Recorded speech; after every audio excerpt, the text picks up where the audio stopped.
When's the last time they were rookies of the year? I don't know if it's ever happened. I have no idea. And on the same team. I don't know. Right? No. Good question. I would tell you that yesterday, going into the game, Ezekiel Elliott was very much up for Rookie of the Year and even MVP. Coming out of the game, I would tell you that it now is shifted for Dak Prescott. Like, I would think those guys are going to be co-rookies of the year.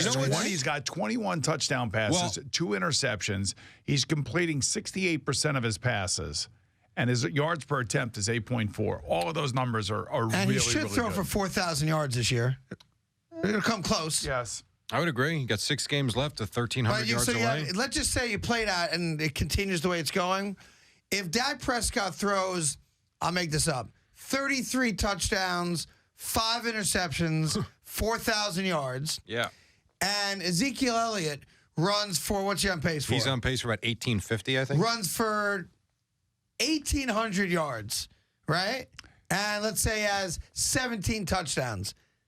I mean, pick your poison, but it's got to be co-rookie of the year. They're co-rookies of the year, right? Right, and then if they go to, let's say they go 15-1. Right.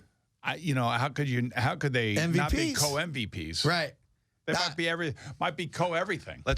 They have games in Minnesota. They got games in New York. Let's just relax. I'm not nervous. I'm not nervous at all. No nervous. Watching this game, I actually sit down now. You think they're going to find a way to win now. You expect them to win. You do expect them to win. And when he drops back to throw, the word interception doesn't even creep into your mind. Do you feel bad for Tony Romo at all? I do. Of course I do. He doesn't get to play with this line and that running back. I absolutely feel bad for him because I think this is very much like the team a couple of years ago and the team in 2007. And he was the quarterback of those teams. For all the guys that say, Tony Romo never won a ring, imagine if he gets a ring on the bench.